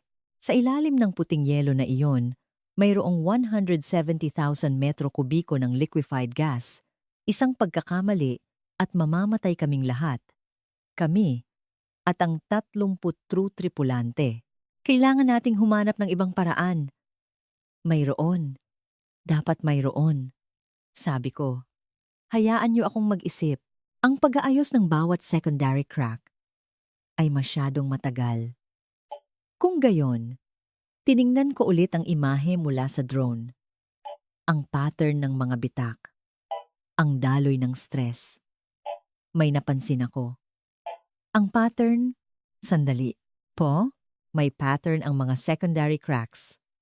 I-zoom in ko ang screen. Tingnan nyo, lahat sila ay nagmumula sa pangunahing bitak. Ang pangunahing bitak ang sanhi. Ang mga secondary cracks ang resulta, naiintindihan po namin iyon. Pero, kung kaya nating takpan ng lubusan ng pangunahing bitak at sabay na ikalat ang stress. Ikalat ang stress? Oo. Ang dahilan ng pagkalat ng secondary cracks ay stress concentration. Kung maililipat natin ang stress sa ibang lugar, nanlaki ang mga mata ni Mang Lito. Ito ay isang bagay na aming binuo. Hindi pa nasusubukan sa field. Binuksan ko ang isang case. Sa loob, may mga silver-colored na patch. Cryo patch. Ito ang espesyal na patch na binuo ng aming laboratorio sa loob ng 3 taon para ikalat ang stress sa cryogenic temperatures. Kung ididikit natin ito sa magkabilang gilid ng bitak, ang stress ay maaabsorb at kakalat. Dahil dyan, mababawasan ang puwersa sa mga secondary cracks. At kung mabawasan, hihinto ba ang pagkalat? Kahit hindi tuluyang huminto, babagal ito ng husto. Sa panahong iyon, tatakpan natin ang pangunahing bitak at bibigyan ng pansamantalang lunas ang mga natitira gamit ang cryoseal. Nagkatinginan ang team. Kaya ba? Sa totoo lang, hindi ko alam. Ito ang unang pagkakataon na gagamitin natin ito. Tiningnan ko ang team. Wala na tayong ibang paraan. Kung mananatili tayo rito, mauubusan tayo ng oras at mamamatay tayong lahat. Sulit na subukan. Tumango si Javier. Gawin po natin. Sige. Baguhin ang plano. Iginuhit ko ang bagong plano sa tablet. Unang yugto, idikit ang cryo patches sa paligid ng bitak para sa stress dispersion. Ikalawang yugto, unang aplikasyon ng cryoseal sa bitak. Ikatlong yugto, paggawa ng stop holes. Ikaapat na yugto, freeze welding. Ikalimang yugto, pangalawang aplikasyon ng cryoseal. Ika-6 na yugto, pag-aayos ng secondary cracks. Ang tinatayang oras kung epektibo ang mga patch ay 15 oras sa kabuuan. Sakto lang, aabot tayo at kung hindi, natahimik ako sandali. Saka na natin iisipin iyon. Isinuot ko ang aking special cold weather suit. Gawa ito sa special composite material na kayang tiisin ang 160 degrees. Kahit na 2 oras lang ang limitasyon. Sige, pasok na tayo. Pumasok kami sa loob ng tangke. Pagbukas ng pinto, isang 162 degrees Celsius na mundo ang sumalubong sa amin. Ang aking hininga ay agad na naging hamog. Salamat sa internal heating ng suit. Nakakayanan namin. Ngunit ang lamig ay tumatagos pa rin sa balat. Dito po, si Javier ang nanguna, hawak ang thermal imager, lumitaw ang bitak. Isang 45 centimeters na itim na linya, napapalibutan ito ng makapal na yelo. Simulan na. Kinuha ko ang cryo patch. Idinikit ko ang unang patch sa kanang bahagi ng bitak. Dumikit ito sa metal at naglabas ng silver na liwanag. Nagsisimula ng mag-react, sabi ni Isabel habang nakatitig sa monitor. Bumababa ang stress reading. Gaano kalaki? Ang stress sa pangunahing bitak ay nabawasan ng 50%. Sige, idikit mo na rin sa kaliwa. Pagkatapos idikit ang pangalawang patch. 30% na bawas sa stress. Inhinyero, tagumpay. Napabuntong hininga ako sa ginhawa. Simula pa lang ito, ngunit ang unang hakbang ay matagumpay. Sige, ito na ang totoong laban. Ihanda ang cryoseal. Ang 48 oras na laban para sa buhay at kamatayan ay nagsimula na. Nagsimula ang trabaho. Nagtrabaho kami ng dalawahan, nagpapalitan bawat 2 oras sa loob ng tangke. Ako at si Mang Lito ang unang pares. Sina Javier at Bautista ang pangalawa, si Isabel ang nasa labas para sa monitoring at support. Sa unang 2 oras, natapos namin ni Mang Lito ang unang aplikasyon ng cryoseal. Isang manipis na layer ng special polymer ang kumalat sa ibabaw ng bitak. Bumabagal ang pagtaas ng presyon. Narinig namin ang boses ni Isabel sa radyo. Mula 0.05 bar kada oras, bumaba ito sa 0.02. Epektibo. Ngunit hindi pa kami tapos kahit sa kalahati. Paglabas namin ng tangke, nanginginig ang buong katawan ko. 2 oras sa 160 degrees Celsius na kapaligiran, kahit may suot na gear, ay nasa hangganan na. Okay lang po kayo, inhinyero? Inabutan ako ni Bautista ng mainit na inumin. Oo, okay lang ako. Kayo na ang bahala. Opo. Pumasok sina Bautista at Javier sa tangke. Habang nagpapahinga, tinitingnan ko ang monitor. Presyon, 2.7 bar. Haba ng bitak, 45 centimeters. Hindi na lumalaki. Ang stress ay bumalik sa 70% ng normal na antas. Ang epekto ng cryopatch ay malinaw. Ang sitwasyon ay nagiging stable. 6 na oras ang lumipas. Natapos ang paggawa ng stop holes. Susunod, ang pinakamahirap, freeze welding. Ang teknolohiya ng pagtunaw at pagdugtong ng metal sa 160 degrees Celsius. Iilan lang sa buong mundo ang may kakayahang gawin ito. Si Mang Lito ay isa sa kanila. Mang Lito, handa na po ba kayo? Walang problema. 30 taon ko na itong ginagawa. Kinuha niya ang isang espesyal na welding torch. Iba ito sa karaniwan. Mayroon itong built-in na liquid nitrogen cooling system. Sabay sa pag-weld, pinapalamig nito ang paligid para maiwasan ang secondary damage dahil sa thermal shock. Muli kaming pumasok ni Mang Lito sa tangke. Simulan na. Binuksan ni Mang Lito ang torch. Isang asul na apoy ang lumabas. Nagsimula ang welding. At isang sumisitsit na tunog ang umalingaw-ngaw. Natutunaw ang metal at napupunan ang siwang. Ngunit hindi ito madaling trabaho. Teka, hinto! Sigaw ko. Anong problema? Namumuo ang weld pool. Hindi pantay ang temperatura. Shit! Inayos ni Mang Lito ang torch. Sa cryogenic welding, ganito ang mga problema. Isang maliit na pagkakaiba sa temperatura at magbabago ang melting point at sa pinakamasamang kaso, lilikha ito ng bagong bitak. Maingat na ipinagpatuloy ang welding. Inabot ng 4 na oras para punan ang 45 cm na bitak. Paglabas namin ng tangke, pareho kaming bagsak. Napaupo si Mang Lito sa sahig. Okay lang po kayo? Oo, okay lang. Nanghihina lang ang mga binti ko.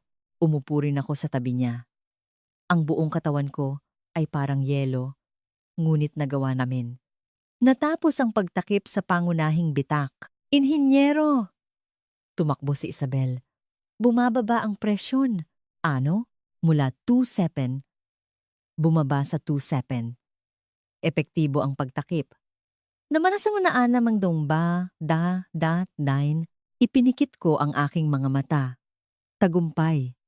Dahil natakpan ng pangunahing bitak, nabawasan ang gas leak at huminto ang pagtaas ng presyon.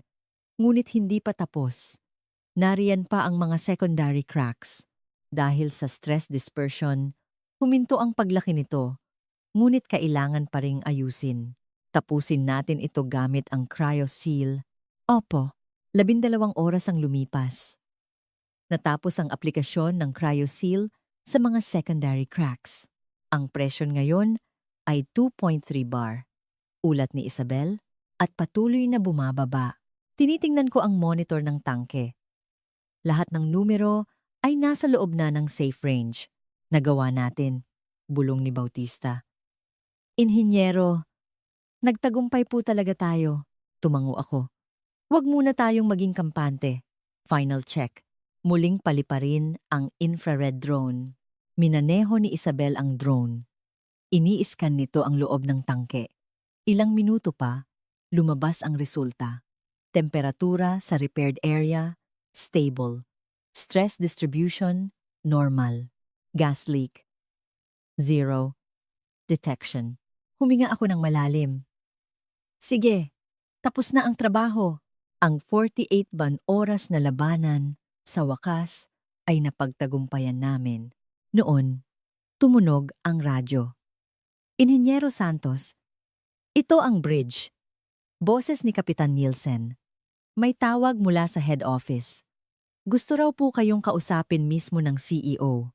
Sige. Aakyat ako mamaya. Tiningnan ko ang team. Lahat kayo? Pagod na? Magaling ang ginawa ninyo. Ngumiti si Bautista. Kayo po, inhinyero? Pagod na rin. Halos hindi kayo natulog. Ikaw din naman. Nagtawanan kami. May pagod.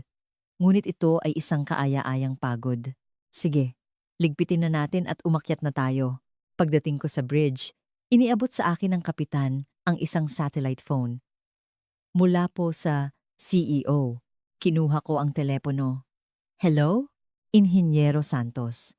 Nanginginig ang boses ni CEO Olaf Bergen. Maraming salamat. Dahil sa inyo, naligtas ang buhay ng 32 tripulante. Wala akong masabi para ipahayag ang aming pasasalamat. Natahimik ako sandali. Naalala ko ang eksena 1 taon na ang nakalipas, ang conference room sa Oslo. Masyadong mahal ang barko ng Pilipinas. Hindi kailangan ang sobrang disenyo. Nagbago na ang panahon, ang mga salitang iyon. Inhinyero Santos, nakikinig ka ba? Oo, nakikinig ako. Kami. Noong panahong iyon, gastos lang ang tiningnan namin at binaliwala ang kaligtasan. Dahil doon, nangyari ang aksidenteng ito. Paos ang boses ng CEO. Kung pinakinggan lang namin kayo, noong pumunta kayo para magbigay ng babala. Nakakatakot isipin ang maaaring nangyari. Dahan-dahan akong nagsalita. Pumunta ako rito hindi para sa Nordic Energy. Pumunta ako rito para sa 22 taong nakasakay sa barkong iyon. Wala silang kinalaman sa inyong desisyon. Sila ay mga taong nagtatrabaho lamang. Chu. Kaya hindi na kailangan ng pasasalamat sa akin. Sa mga tripulanteng iyon, kayo magpasalamat. At sa susunod, pinutol ko ang aking sinasabi. Ano ang dapat naming gawin? Gumawa kayo ng tunay na barko. Huwag ninyong tingnan ang buhay ng tao bilang isang numero. Isang mahabang katahimikan. Naiintindihan ko. Sabi ng CEO. Ipinapangako ko. Natapos ang tawag. Tumingin ako sa labas ng bintana. Ang araw ay sumisikat na sa karagatang Artiko. Ang 48 na oras na mahabang labanan ay tapos na. Ang sikat ng araw ay tumama sa deck. Ang bukang liwayway sa Artiko ay isang kahanga-hangang tanawin ng pinaghalong kulay kahel at lila. Sumandal ako sa rehas at pinagmasdan ito. Ang aking katawan ay kasing bigat ng tingga, ngunit ang aking puso ay, sa di inaasahang paraan, magaan. Inhinyero. Narinig ko ang boses ni Bautista sa likuran. Final confirmation po ng presyon. Stable na. Sa 1.8 bar. Hindi na tataas. Magaling. Tumango ako. Medyo pagod si Mang Lito, pero okay lang po ang iba.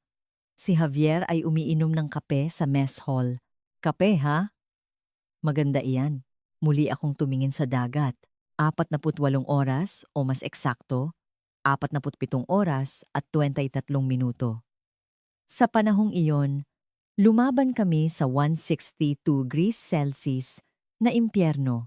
8 oras para sa pagtakip ng bitak, 16 na oras para sa 12 secondary cracks, 6 na oras para sa cryo patch stress dispersion, at 17 oras para sa final verification at monitoring. Inhinyero. Isang yapak ang papalapit. Lumingon ako at nakita si Kapitan Nielsen. Ang 30 taong veteranong kapitan ay may luha sa kanyang mga mata. Salamat. Hinawakan niya ang aking kamay. Ito ay isang makapal at magaspang na kamay, tipikal sa isang marino. Maraming salamat. Dahil sa iyo, naligtas ang aking mga tauhan. Kapitan, ginawa ko lang po ang trabaho ko. Hindi. Umiling si Kapitan Nielsen. 30 taon na ako sa dagat. Sa buong panahong iyon, laging barkong gawa sa Pilipinas, ang sinasakyan ko, wala ni isang ganitong pangyayari. Nang sabihin ng kumpanya na lilipat sila sa barkong gawa sa Tsina, sa totoo lang, kinabahan ako. Pero isa lang akong kapitan. Kailangan kong sundin ang utos ng nakatataas. Hindi niyo po iyon kasalanan. Alam ko. Pero nang malagay sa panganib ang buhay ng aking 22 tauhan, ang mga Pilipinong inhinyero ang sumagip sa amin. Ang mga inhinyerong tinalikuran, 1 taon na ang nakalipas. Tinitigan ako ng diretsyo ni Kapitan Nielsen. Bakit po kayo pumunta? Nagtaksil ang aming kumpanya sa Pilipinas. Sinabi nilang mahal. Sinabi nilang, sobrang disenyo. Bakit ninyo tinulungan ang ganoong kumpanya? Nag-isip ako. Sa totoo lang, nag-atubili ako noong una. Nang matanggap ko ang tawag ni Eric sa hating gabi, isang isipan ang pumasok sa aking ulo. Tingnan mo. Sinabi ko na sa inyo, ang alaala ng pagiging binalewala sa Oslo, ang mapanuyang salita ni Terje. Sa sandaling iyon, may naramdaman akong kaunting kasiyahan. Ako ang tama, sila ang mali. Ngunit ang damdaming iyon ay tumagal lamang ng 3 segundo. Kapitan, dahan-dahan kong sinabi. Noong una, nagalit din po ako. Sa totoo lang, hindi pa rin tuluyang nawawala ang galit ko. Pero, 32 tao po iyon, sagot ko. Ang 32 tripulanteng iyon ay hindi si Terje. Sila ay mga taong nagtatrabaho lamang. May mga pamilya, may tahanang dapat balikan. Tumango si Kapitan Nielsen. Ang isang inhinyero ay isang taong nagliligtas ng kapwa. Tumingin ako sa dagat. Ang paggawa ng barko, ang pagdidisenyo ng tangke, sa huli, lahat iyon ay para iligtas ang mga tao. Kapag nakalimutan natin iyon, nagiging kasangkapan na lang tayo para kumita ng pera. Inhinyero Santos, muling hinigpitan ni Kapitan Nielsen ang hawak sa aking kamay. Sa 30 taon ko sa dagat, kayo po ang pinakamahusay na taong nakilala ko. Medyo nahiya ako at tumingin sa malayo. Sobra naman po iyan. Hindi. Taos puso po iyon. Noon, isang boses ang narinig mula sa ibaba. Inhinyero, may tawag po mula sa head office. Boses ni Eric. Sa malaking screen ng communication room, nakikita ang head office ng Nordic Energy sa Oslo. Ito ang parehong conference room mula 1 taon na ang nakalipas, ngunit ang kapaligiran ay ganap na iba. Inhinyero Santos. Unang nagsalita ang CEO. Una sa lahat, nais kong ipaabot ang aming taus-pusong pasasalamat. Dahil sa inyo, ligtas ang 32 tripulante. Maraming salamat. Pangalawa, Hayaan ninyo akong humingi ng paumanhin. Bumaba ang boses ng CEO. Isang taon na ang nakalipas. Gumawa kami ng maling desisyon. Tiningnan lang namin ang gastos at binaliwala ang kaligtasan. Ito ang nagdulot ng aksidenteng ito. Nang magpunta kayo sa Oslo para magbigay ng babala, dapat ay nakinig kami. Kung nakinig lang kami, hindi sana ito nangyari. Yumuko ang CEO. Taos-puso kaming humihingi ng paumanhin. Sunod na gumalaw si Terje. Putlang-putla ang kanyang mukha. Malalim ang pangingitim sa ilalim ng kanyang mga mata. Inhinyero Santos, nanginginig ang boses ni Terje. Ako ang nagkamali. Tumayo siya mula sa kanyang upuan. At humarap sa kamera, yumuko siya ng malalim isang 90-degree na pagyuko. Mula sa kaibuturan ng aking puso, humihingi ako ng tawad. Isang taon na ang nakalipas. Binalewala ko ang iyong mga salita. Sinabi kong sobrang disenyo. Tinawanan ko bilang pag-aalala ng isang teknikal na tao. Lahat iyon ay mali. Habang nakayuko, nagpatuloy siya. 32% na bawas sa gastos. Ano ang halaga niyan? Muntik nang mamatay ang 32 tripulante. Kahit makatipid kami ng 48 bilyong dolyar, ano ang silbi niyan? Ang pera ay hindi mas mahalaga kaysa sa buhay ng tao. May luhang pumatak mula sa mga mata ni Terje. Noong panahong iyon, numero lang ang tinitingnan ko. Numero sa quotation, numero sa financial report. Ngunit nakalimutan kong sa likod ng mga numerong iyon ay may mga buhay, mga taong humihinga. Muli siyang yumuko ng malalim at nanginginig na sinabi, "Paumanhin po talaga." Isang nakakabinging katahimikan ang bumalot sa communication room. Tahimik ko siyang tinitingnan. Ang kanyang itsura sa Oslo, isang taon na ang nakalipas ay bumalik sa aking isipan.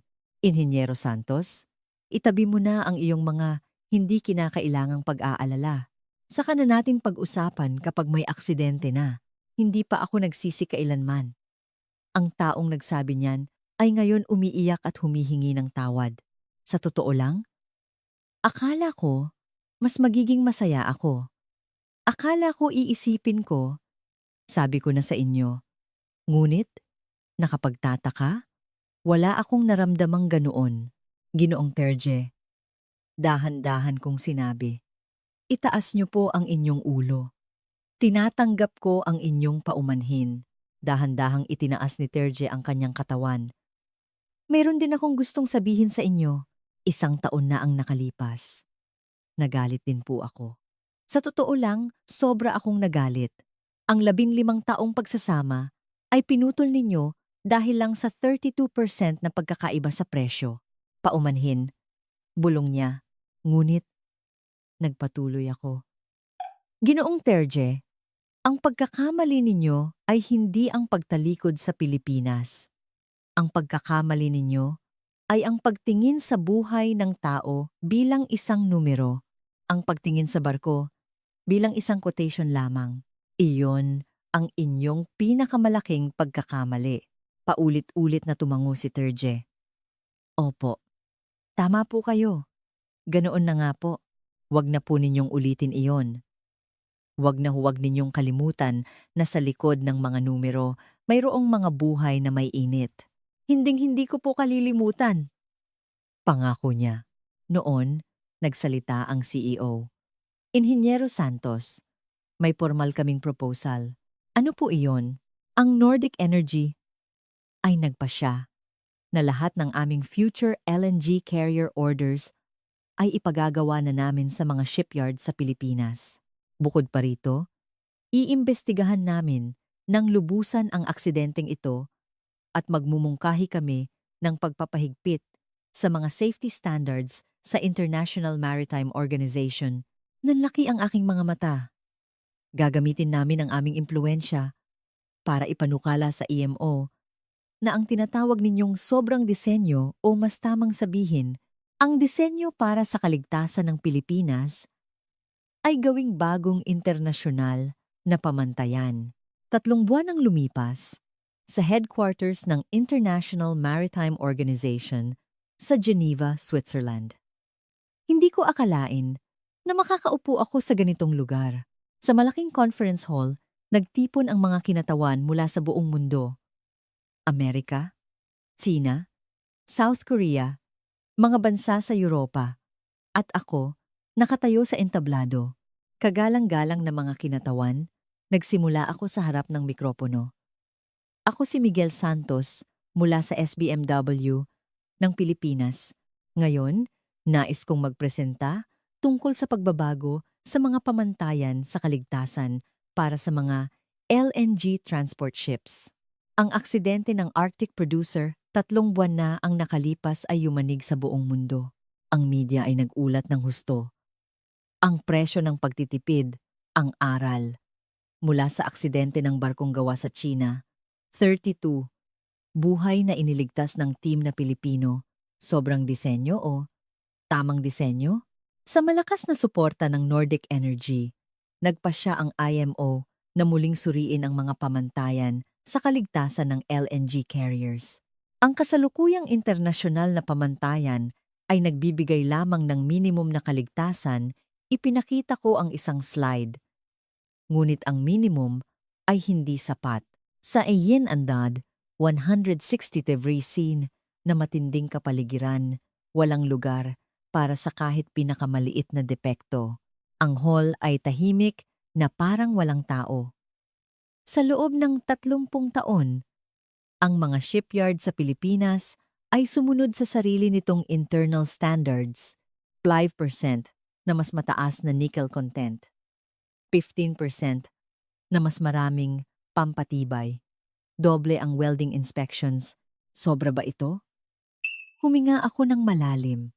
Sa loob ng 30 taon na iyon, ang major accident rate ng mga LNG carrier na gawa sa Pilipinas ay 0. Oo, 0. Hindi ito nagkataon lamang. Ito ay resulta ng disenyo. Isang bulungan ang kumalat sa hall. Iminumungkahi ko na ang safety standards ng Pilipinas ay gawing bagong internasyonal na pamantayan. Oo, tataas ang gastos. Ngunit ito ay isang kinakailangang gastos para protektahan ang buhay. Pagkatapos ng presentasyon, oras na para sa mga tanong. Nagtaas ng kamay ang kinatawan ng South Korea. Ginoong Santos! Ako si Kim mula sa HD Hyundai Heavy Industries ng South Korea. Naghanda ako. Ang Pilipinas at South Korea ay matagal nang magkaribal sa paggawa ng barko. Ngunit nagpatuloy siya. Hindi ito tanong. Ito ay isang pagpapahayag ng suporta. Ang industriya ng South Korea ay buong pusong sumusuporta sa proposal ng Pilipinas. Nagulat ang buong hall. Nagpatuloy si Mr. Kim. Sa totoo lang, magkaribal kami. Mahigpit kaming naglalaban para sa market share. Ngunit hindi ito tungkol sa kompetisyon. Tumayo siya. Ang kaligtasan ay hindi dapat pagkompetensyahin. Ang kaligtasan ay isang halaga na dapat ibahagi. Kung ang 30 taong karanasan ng Pilipinas ay magiging internasyonal na pamantayan, ito ay magiging garantiya para sa buhay ng lahat ng marino sa buong mundo. Nawalan ako ng salita. Hindi ko inaasahan ang ganito kalakas na suporta mula sa South Korea. Maraming salamat. Nang umupo si Mr. Kim, tumayo rin ang kinatawan ng Germany. Ako si Müller mula sa Germany, Sir Lloyd. Sinusuportahan din ng Germany ang proposal ng Pilipinas. Sumunod ang United Kingdom. Ako si Brown mula sa UK Maritime and Coast Guard Agency. Sinusuportahan din ng UK, nagsalita rin si CEO Olaf ng Nordic Energy. Siyempre, sinusuportahan namin. Sa katunayan, kami ang unang nagpanukala nito. Nagtawanan ang mga tao, ngunit ang pinakanakakagulat ay ang pahayag ng kinatawan ng Tsina. Ako si Wang mula sa China State Shipbuilding Corporation. Muli akong kinabahan. Matagal nang ginagamit ng Tsina ang mababang presyo bilang armas, sinabi ni Ji Wang.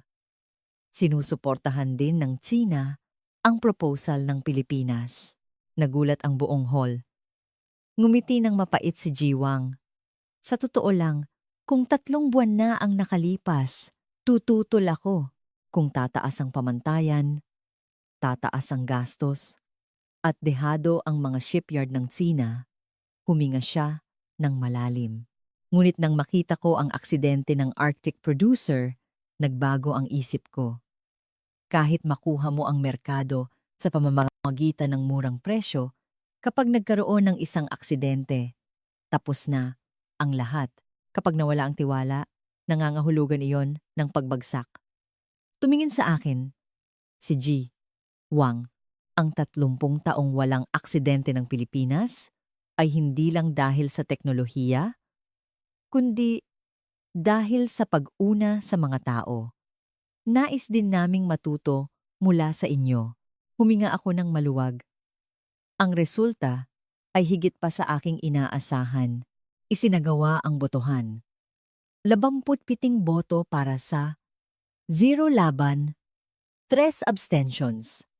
Ang panukala na gawing internasyonal na pamantayan ang safety standards ng Pilipinas ay naaprubahan. Sa deklarasyon ng chairman, na puno ng palakpakan ang hall. Pinanood ko ang eksena mula sa entablado, ang pamantayan na minsang tinawag na sobrang disenyo sa Oslo ay ngayon naging pamantayan na ng buong mundo. Pagkatapos ng pagpupulong, tumingin ako sa labas ng bintana sa hallway. Ang kalangitan sa Geneva ay maaliwalas. Inhinyero Santos. Isang pamilyar na boses. Lumingon ako at nakita si Terje Hansen. Hindi na siya CFO. Nag-resign siya pagkatapos ng aksidente. Ginoong Terje. Kamusta na po? Oo. Pinanood ko ang buong pagpupulong. Tumayo siya sa tabi ko. Congratulations. Ang pamantayan ng Pilipinas ay naging pamantayan na ng mundo. Salamat po. Pagkatapos ng ilang sandali ng katahimikan, unang nagsalita si Terje. Inhinyero Santos. Alam mo ba kung ano ang ginagawa ko ngayon? Hindi po. Narinig ko lang na nag-resign kayo. Nagtatrabaho ako ngayon sa isang maritime safety NGO. Ano? Nagulat ka ano? Ngumiti ng mapait si Terje. Ako man? Hindi ko akalain na gagawin ko ito. Isang taong buong buhay na numero lang ang kaharap. Ano po ang ginagawa ninyo? Tinutulungan ko ang safety education sa mga shipyard sa mga developing countries, sa mga lugar tulad ng Bangladesh at India. Tinitigan ko siya ng may pagkamangha. Sa maraming lugar, isinasakripisyo pa rin ang kaligtasan para sa gastos. May mga taong tulad ko noon na numero lang ang nakikita, kaya pumupunta ako roon at nagtuturo. Tumingin sa akin si Terje. Lahat ito ay dahil sa sinabi mo, Inhinyero Santos. Ang sinabi ko, sa likod ng mga numero, may mga tao. Sabi mo, ang mga salitang iyon ay hindi nawala sa isip ko. Ngumiti siya. Kung naintindihan ko lang iyon 1 taon na ang nakalipas, hindi sana nangyari ang aksidente ng Arctic producer. Huli na? Pero naisip kong hindi pa rin huli ang lahat para magsimula. Inabot ko ang aking kamay. Napakakahalagang trabaho po niyan. Hinawakan ni Terje ang aking kamay. 1 taon na ang nakalipas, hindi man lang ako nakipagkamay. Naaalala mo ba? Opo. Hinding-hindi ko makakalimutan kung gaano ako kayabang noon. Nagkatinginan kami sandali. Ginoong Terje, sabi ko, nagbabago ang mga tao. Pinatunayan ninyo iyan, namula ang mga mata ni Terje. Salamat, Inhinyero Santos. Sa eroplano pa uwi. Ang labas ng bintana ay puno ng mga ulap. Sumandal ako sa upuan at ipinikit ang aking mga mata. 48 oras mula sa pagtataksil, 1 taon na ang nakalipas hanggang sa 48 oras na rescue mission at ang pag-apruba bilang pandaigdigang pamantayan, 3 buwan ang lumipas. Ang minsang tinawag na sobrang disenyo ay ngayon kinikilala bilang disenyo para sa buhay. Ngunit ang tunay na nakuha ko ay iba. Ang tanong ng kapitan sa akin, bakit kayo pumunta para tumulong? Ano ang isinagot ko? Dahil may 22 tao roon. Hindi sila isang quotation. Ang isang inhinyero ay umiiral para iligtas ang mga tao. Ang paggawa ng barko, ang pagdidisenyo ng tangke. Sa huli, lahat ay para protektahan ang buhay. Muli kong pinatunayan iyon sa aking sarili. At si Terje, ang pinakamayabang na tao, ay ngayon abala sa safety education sa mga developing countries. Talagang nagbabago ang mga tao. Nagkakamali, nagsisisi, at nagsisimulang muli. Tumingin ako sa labas ng bintana. Ang eroplano ay nasa himpapawid na ng Pilipinas. Malapit na tayong lumapag sa Ninoy Aquino International Airport. Uuwi na ako. Sa lugar kung saan 25 taon kong pinag-aralan ang mga LNG carrier, kung saan nilikha namin ang 30 taong kasaysayan nang walang aksidente. Ngumiti ako. Paglabas ko ng airport, nagulat ako sa aking nakita. Inhinyero! Sina Javier, Bautista, Isabel, Manglito, ang buong team na kasama kong lumaban sa loob ng 48 oras ay naroon lahat. Bakit kayo nandito? Nang malaman naming lumabas na ang resulta sa IMO, agad kaming pumunta rito. Congratulations, Inhinyero! Inabot ni Javier ang isang bouquet. Pandaigdigang pamantayan na tayo. Sobrang galing. Hoy, hindi ko ito tagumpay mag-isa. Gawa nating lahat ito. Nahihiya kong sinabi. Pero kayo po ang nag-present. Napanood po namin lahat sa video. Natatawang sabi ni Bautista. Noong sumuporta ang mga kinatawan ng South Korea at Sina, halos maiyak ako. Ako rin, sabi ni Manglito. 30 taon na ako sa industriyang ito, hindi ko akalain na darating ang araw na ito. Ang pamantayan natin ay naging pamantayan na ng mundo. Tiningnan ko ang aking team. Dahil sa kanila ito. Ang mga kasama kong lumaban sa 162 degrees Celsius na impyerno. Sige, binitbit ko ang aking bag. Ngayong gabi, sagot ko, beer at pagkain, kahit anong gusto ninyo. Wow! Mabuhay si Inhinyero. Naghiyawan sila habang papalabas kami ng airport. Ang kalangitan ng Pilipinas ay tunay na napakaganda. 6 na buwan ang lumipas sa shipyard ng SBMW sa Subic. Pinapanood ko ang isang bagong LNG carrier na itinatayo. Ito ang bagong order mula sa Nordic Energy at mula sa barkong ito, ang bagong internasyonal na pamantayan ay ganap na ipapatupad. Sinabi ni Eric, nakatabi ko. Ngayong ang pamantayan ng Pilipinas ay naging internasyonal na, lahat ng LNG carrier sa buong mundo ay gagawin na ayon dito. Siya ay nanatili sa Nordic Energy at naging executive na namamahala sa kaligtasan. Oo, tumango ako. Eric, noong araw na iyon, 1 taon na ang nakalipas. Nang tumawag ka sa akin sa hating gabi, ano ang naramdaman mo? Ngumiti ng mapait si Eric. Gusto ko nang mamatay. Sobrang hiyang-hiya ako. Naaalala mo ba noong humingi ako ng tawad sa iyo sa Subic? Talagang paumanhin po talaga. Alam ko. Pero nang mangyari ang aksidente, ang tanging pumasok sa isip ko ay tawagan kayo. Dahil alam kong kayo lang sa buong mundo ang makakalutas ng problemang iyon. Tumingin sa akin si Eric. Maraming salamat po talaga sa pagpunta. Sa totoo lang, akala ko tatanggihan ninyo kami. Eric? Tinapik ko ang kanyang balikat. Ang isang inhinyero ay isang taong nagliligtas ng kapwa. Iyon lang iyon, tumango si Eric. Gusto ko pong maging isang taong tulad ninyo. Kung magsisikap ka, tiyak na magagawa mo. Muli akong tumingin sa shipyard. Isang dambuhalang katawan na 300 metro ang haba. Kapag natapos ito, maglalayag ito sa karagatang Artiko.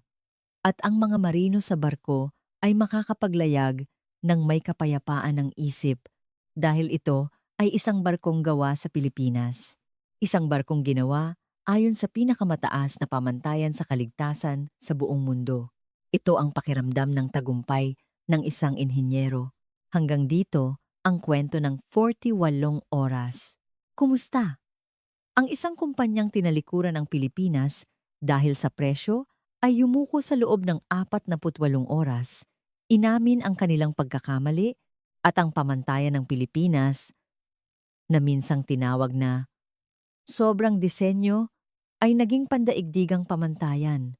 Sa pamamagitan ng kuwentong ito, nais kong iparating sa inyo na ang tunay na halaga ay hindi nasusukat sa numero. Sa likod ng 32% na bawas sa gastos ay may 32 buhay. Ang bilyon-bilyong piso na matitipid ay hindi maipapalit sa halaga ng buhay. Ang sobrang disenyo ng Pilipinas ay, sa katotohanan, isang disenyo para sa buhay. Ang tartikong taong walang aksidente ay hindi swerte. Ito ay isang dinisenyong katiyakan, isang disenyo na inuuna ang tao.